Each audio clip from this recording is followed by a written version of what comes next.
Oh, well, hello there. Hello everyone, and welcome back to the channel again. It's me, Brennan, obviously, and today we're doing another art video. That's right. Art.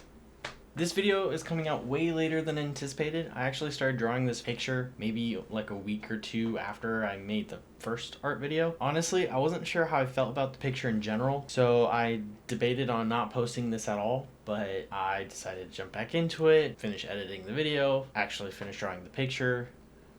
Kind of. It's complicated. For those of you who don't know, my favorite superhero is Spider-Man, just like many more nerds out there who love Spider-Man. To be more specific, I really like the black-suited Spider-Man. I like the whole story arc from beginning to end of Peter Parker bonding with the symbiote, and multiple different forms of media have interpreted that story differently. Overall, the theme is always the same, and it's always such an interesting story, especially when it's reinterpreted with adjustments. But as long as the initial message is being portrayed properly, then I'm all in. So I thought, why not actually redo a picture that I drew a long time ago, like during high school, and then kind of bring that back. So here we are. So taking some details, very basic details from that old picture, and then try to revive it. Anyways, enough talking. Here's the original picture, the one I drew years ago. I'm not even sure what year it was. And we'll hop into the process and journey of the revamped version. Enjoy. So as usual, this is the beginning of our sketching phase. I typically start off with my blue sketching pencil. I always forget what it's called, and I'm too lazy to look into it. Anyways, this is the tool that I use to basically set my foundation of where I want everything to be placed and how I just want everything to be positioned. It's very rough and it's not meant to look pretty. It's purely just to give me the essential foundation of what it is that I'm going to be drawing. Making sure that the portions are right. This is where I get to make a lot of error, figure out what feels, and I'll keep going back and forth until I'm completely satisfied with the foundation itself. As you can tell, I'm using the reference from, I believe it's called the Anatomy Academy. This artist is really good with dynamic poses, especially when it comes to comic book based art or just character art in general, really. I use this reference to help me figure out exactly what I wanted the pose to be.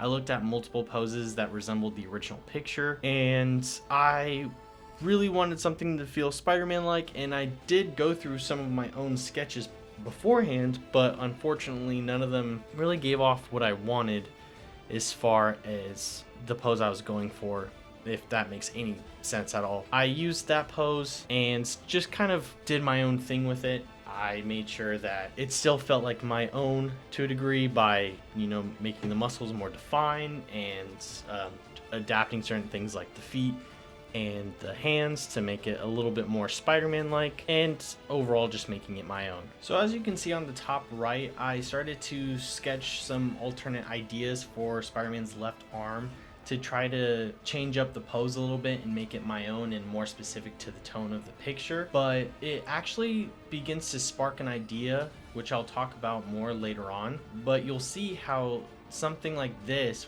that was purely just a test would become a happy accident that completely changes the dynamic of the picture later on. So now we're starting on the actual pencil sketch itself. Here I've established my foundation. I know where I want everything to be, and I know how I'm going to be executing the picture, so I have the ability to start sketching and putting in all the fine line details.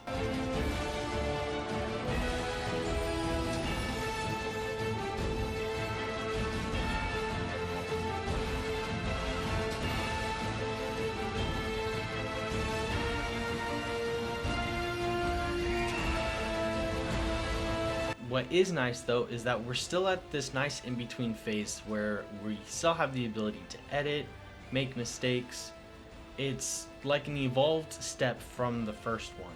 Before we were laying down a basic foundation, now we're applying the details.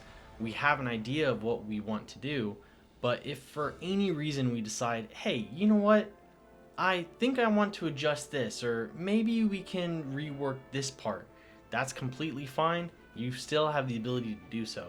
I know that professionals, you know, who have been doing this for years, they have the ability to fix mistakes even way past the sketching phase, which I don't get it. I'll never understand it, but it's possible.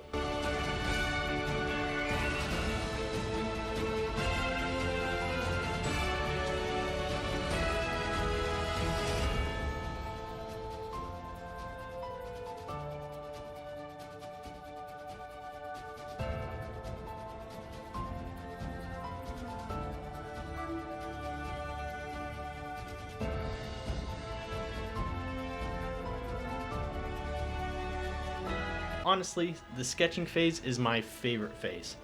I like the messiness, I think it looks the best, and I'm always the most confident in my pictures when it's in the sketching phase.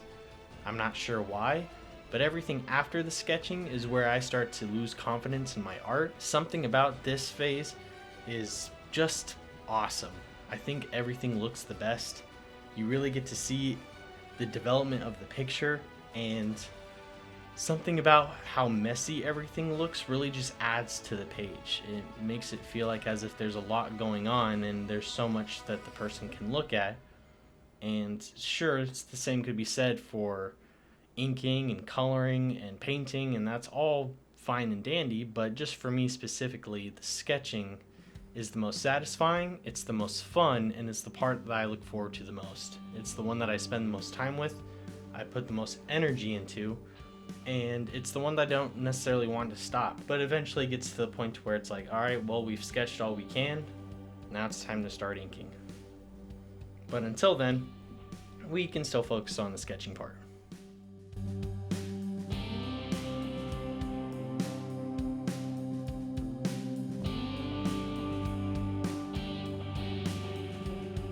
I'm sure you can tell by now, but I really like drawing muscles. Specifically male muscles, and I'm not saying that I don't like drawing females, I'm just not as good at it as I am with males. I've obviously practiced a lot more with the male anatomy. I spent most of my time and effort learning about art through male characters. I've been successful at drawing female characters, just not as successful, but I am trying my best, and I'm trying to broaden my horizons, and I want to get to the point where I'm just as confident in the female anatomy as I am with the male anatomy. I also just really like drawing arms. Arms are some of my favorite things to draw when it comes to any character. If I have the ability to and the picture makes sense, I get to have some fun with really expressing some of those fine-toned muscles. Speaking of arms and hands, when it came to that hand idea that I did at the top right, I thought it would be interesting if we started to work with this idea that the symbiote itself was forming an extra hand. Kind of like a good representation to show that the symbiote itself has its own motives, it has its own goals, and although it does what Spider-Man wants it to do in the moment, in the long run, the symbiote is deceiving. It's a symbiotic parasite. It kind of gives the host this idea that the host is getting what it wants, while it does for the most part, but in the end you're shooting yourself in the foot. And I thought something about the hand reaching out from Peter's body was a cool way to show that the symbiote is its own person, it's its own thing, and in the end you can't really trust it. And just for fun, I thought it'd be interesting if the animation of the symbiote hand looked kind of like it was forming multiple layers, kind of like the human body, like bone, muscles, skin. So as it's developing towards the back, it kind of looks more like a skeletal forearm, and then it starts to form more like tendons and muscles, fingers. Speaking of fingers, I'm sure you might have noticed when I was putting down the foundation for Spider-Man's pose in the beginning of the video was, well, his fingers. I don't know if you've ever seen artists in the past illustrating a variety of different iconic poses for Spider-Man, whether it's climbing on a wall or even just sprawled out on the ground. Spider-Man has been well known for almost aggressively pressing his fingers to a surface, to the point to where they kind of jag it out into angles, as you see in this picture. It's really nice because it just one more thing to add into the dynamicness of the picture, if that makes any sense. Like just something really interesting to add for a pose, especially for a character who's so well known for his poses. I started working on the face, more specifically the split mask slash personality of Peter Parker and Venom. It was something that I had in the original picture and I really wanted to emphasize in the new one. Something else that I really wanted to add when it came to some of the visual differences between Peter's side and Venom's side was the pupil that I kind of added for Venom. That's something that was introduced in the 1994 animated series of Spider-Man. Venom had like this indent into his lens that kind of looked like he had his own pupils, which made him more alien-like and less of someone wearing a suit. And I always thought that was just a cool feature, and it's something that I've always implemented into my iterations of Venom when drawing him. I'm glad to bring in something that's also nostalgic when it comes to the design of Venom. I think there's multiple versions and iterations that work really well, and sometimes I have a hard time deciding on my preferences. That pupil thing is just something that's always consistent and I love very much, and I was glad to add it into this piece.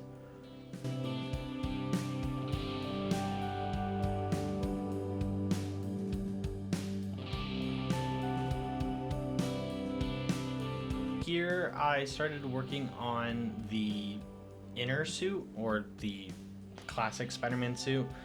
I wanted to show a visual difference between the organic skin-like suit and the actual material fabric suit. In one arm you can see it's very muscly and very defined, and the other, although it shows definition in the muscle and it is skin tight, you see the wrinkles in places like the inner arm or the joints, the wrist, where the fingers bend, all of that. And sure, I do go back and forth between the arm and the other parts of the suit, but what's new? I can't stay consistent for the life of me.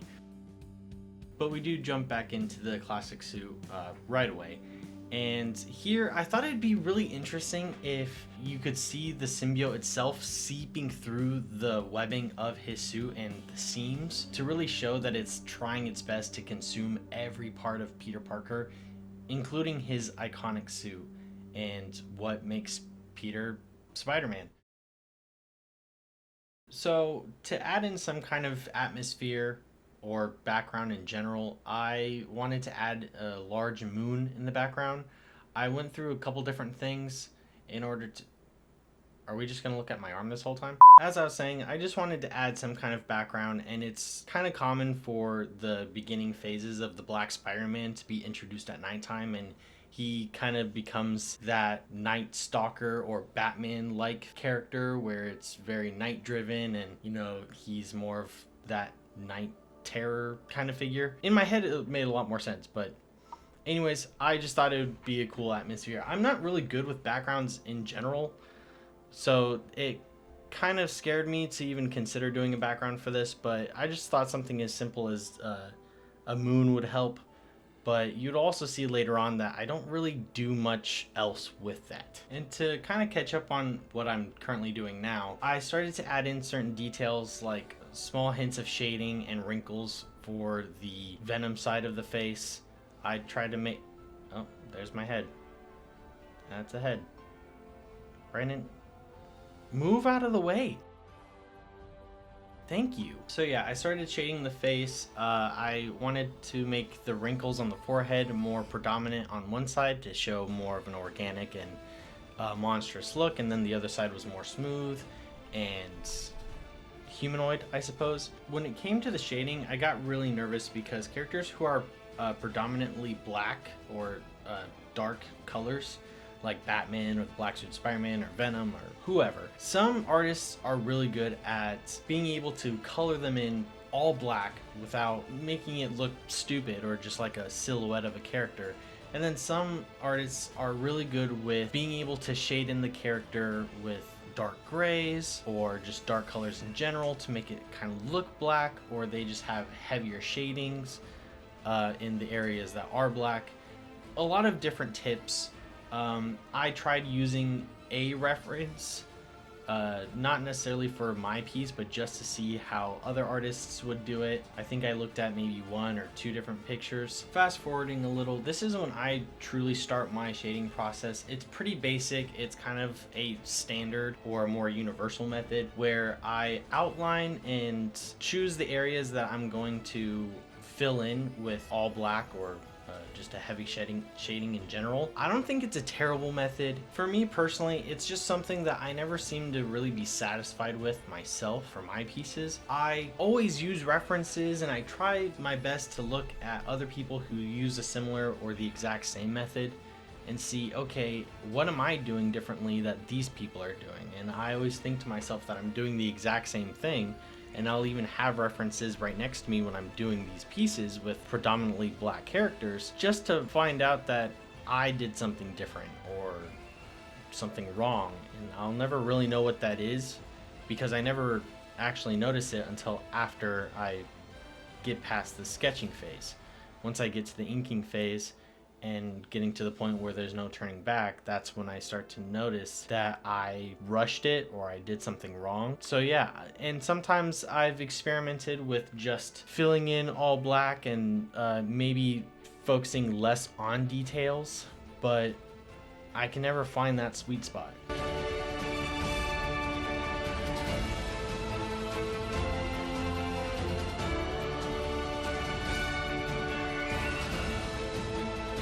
After filling in all the black areas, I wanted to try to focus some attention on the platform that I had Spider-Man standing on.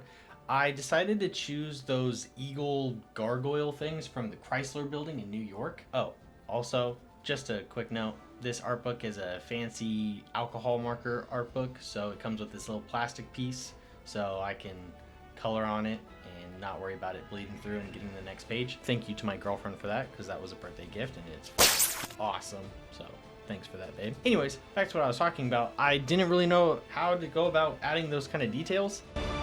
Oh, real quick, I started to add splatches of gray with the alcohol marker on just areas that I know are gonna have shading, just to add more depth and make things a little less bland, including the lenses, which typically people just make white.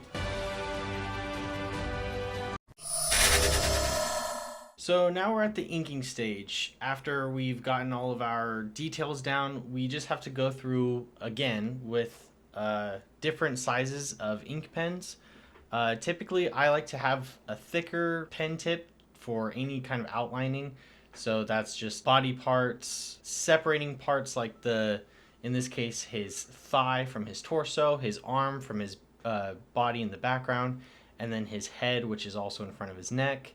And then eventually the symbiote arm that's behind him entirely.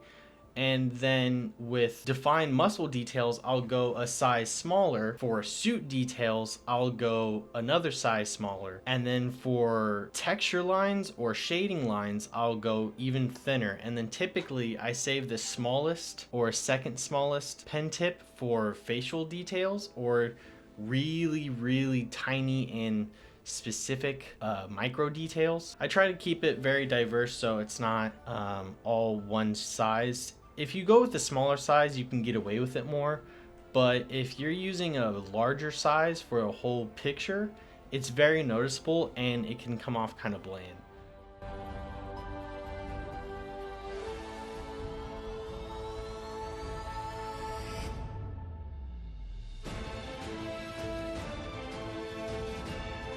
It's also kind of nice to have the lines exiting some of the black areas to kind of have it fade instead of the black always being so blocky. You have areas where the black fades into a shading. And I also put lining inside the black areas from time to time because every now and then you can see it through the marker and it can just add some texturing, which is really nice, and it doesn't have to be so bland.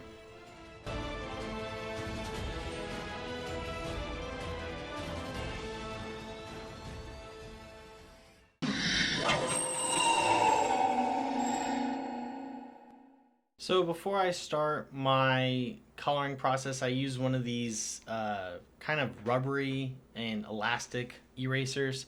You can kind of mold them into different shapes, but it helps take away a lot of the excess lead, and it looks a lot better when you start putting alcohol markers down or just any kind of coloring above your sketches. I could have gone over more, but you can see that the lead is very faded now. Overall, after placing coloring on top, it's gonna look a lot better. I will say that the coloring process, like the inking, makes me very nervous, and it's the part that I always seem to regret the most. I always go in kind of confident with my choices and never seem to really be happy with it afterwards. Something that I was trying to do with this picture, especially with the lighting, is I wanted there to be a lot of colors. Despite him being a black suited Spider-Man, which can be done really well, different artists have also used purples, blues, and reds to actually color in the black suited Spider-Man, and that's something that I wanted to do here, but for some reason I went straight in with cooler and warmer grays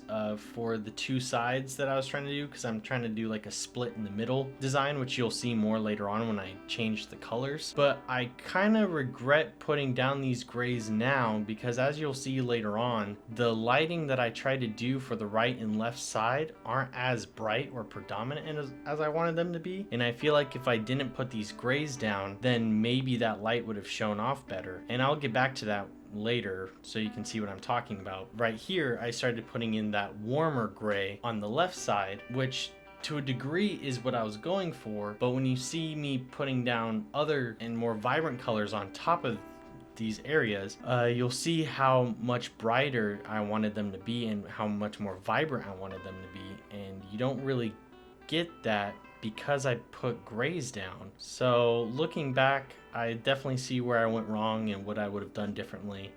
Unfortunately, it takes editing this video to find those flaws.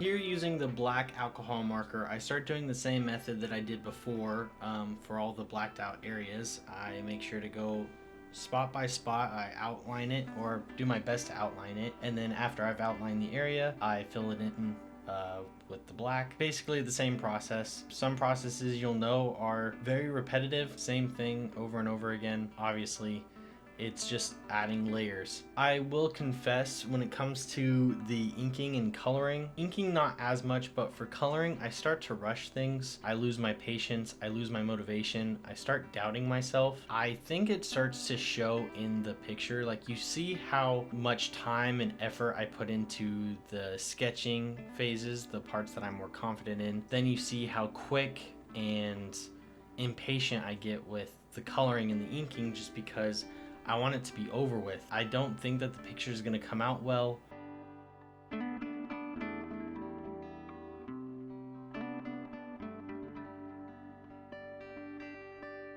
Some people might not notice the issue that I made here with the emblem, but this Venom symbiote is supposed to be a lot larger. It's not supposed to be so narrow. It's not supposed to be so condensed. It's definitely half-assed. Typically, I try my best to be as accurate with proportions as possible, but that symbol really bothers me.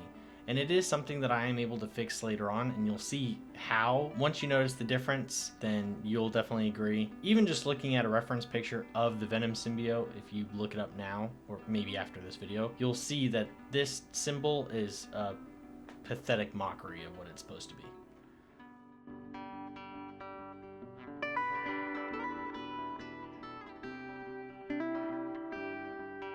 Here's around the time when I decided that the cool and warm grays weren't really cutting it for me, and I tried going over the first half, which would be the right side, with a more vibrant, cooler color, and I don't remember necessarily if I go over it again with another color, but this is when I tried making the colors more vibrant and stand out more. And as you'll see along the way, I go to the other end and I apply a more vibrant warmer reddish color. Still, because of the grays, they're more dull than I wanted them to be. I wanted them to be a little more highlighted. There have been times in the past when I've used an actual highlighter to emphasize those lighting spots, and it works really well. If you just get like a normal Sharpie highlighter, it does exactly what you need it to do. Typically the yellow one, any other color, it might not come off the way you want it to, but it's an effect that I wanted for this piece, but obviously didn't execute as well as I wanted to.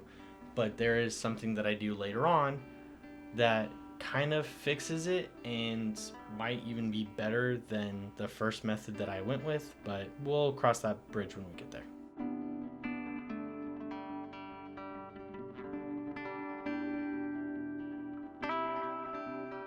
Touch there and oh shit, I smeared black on my red marker.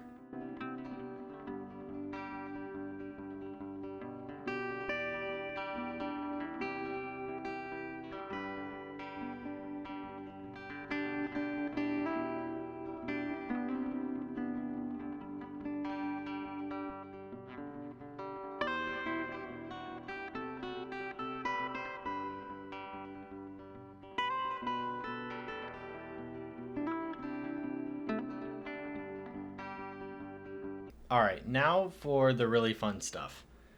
Something that I really enjoy about drawing Spider-Man is coloring in Spider-Man, specifically Spider-Man. I know it's very contradictory to what I was saying before about coloring, but something about coloring in the iconic red and blue, and typically the more vibrant of the two colors, is so much fun. I find it to be super satisfying. Sometimes I've even colored in Spider-Man just red and blue and not used any shading or multicolors whatsoever, which can also be really fun. Something that I typically like to do with Spider-Man is, if you've ever seen older pictures of Spider-Man's coloring, the red and blue is always very different, with the red being a lot more basic and one color, while the blue is usually multicolored and multi-layered and multi-shaded. Doing it also always just reminds me of the scene in the first Spider-Man movie when Peter is trying to design his suit and he goes through like a million different concept arts.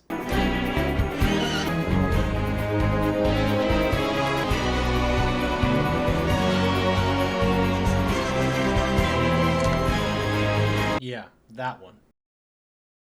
Uh-oh. Uh-oh. I was trying to do different layers of blues and have some areas that were darker and some that were lighter. I didn't realize that the choices of blues that I picked, that was a weird way of saying that. The colors that I picked out for the different layers of blues all came out very different and not matching whatsoever. And then I tried going over the whole thing with a grayish blue, and that just made it look very odd. Right after I moved on to the red areas, and I basically just put a very faint warm gray over the red areas to add in some faint shadowing, enough to add more depth, but not enough to really take away from the vibrant reds. At this point, I've colored in most of what I felt like I needed to, and I started to really lose track of what I wanted to do and what the goal was. I started to throw in as much detail as possible, like random shadowing that realistically isn't going to turn out as well as I wanted it to. This is around the time when I kind of just give up in general. I tried very faintly to save the picture, but I focused on all the wrong things. Like, yes, I could have made the eagle gargoyle thing a little more detailed. I could have added more texture. Again, the coloring process does something to me where I just lose all hope and all motivation. It even gets to the point where, as you can see, I put no effort, and also the background gets completely ignored.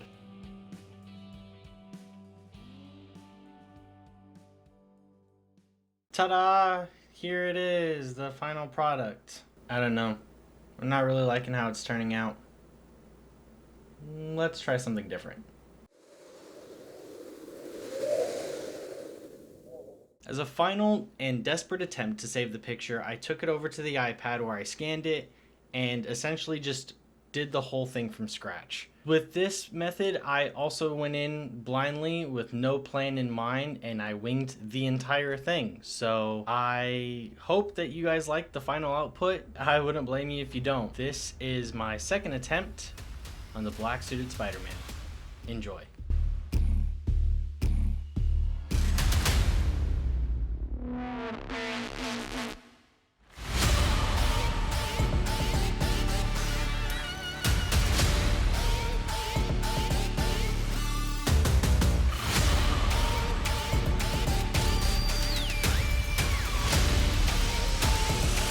Thank you guys so much for watching. I really appreciate it if you stuck it out this far.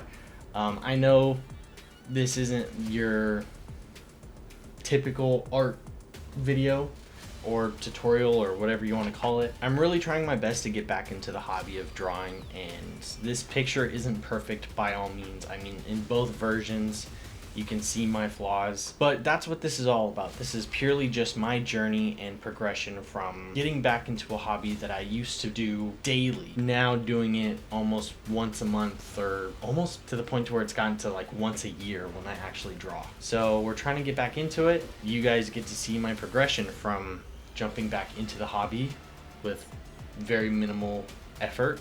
And then as the videos go on, I'm hoping that the art progresses, whether that's on paper or on a digital system. Let me know if you guys preferred the actual drawing itself. Sure, it could have been better, but some people just prefer paper over pad. Let me know if you like the iPad version more. I'd love to talk art and hobbies in the comments below if you guys want to throw down some stuff, maybe some ideas, or on the community page of my channel if you want to share some of your own work. That'd be lovely, and maybe we'll even do an art review video, see how many of you guys are better at it than I am. That'd be fun. Anyways, as always, please like, comment, subscribe. It really helps out the channel. Also, let me know if the channel's small enough to where it doesn't really matter, but let me know if you want me to maybe even start an art channel and have all my art stuff there, and then keep it separate from my gaming stuff. Let me know. Let's start a conversation. Until next time, adios, farewell. I love you guys.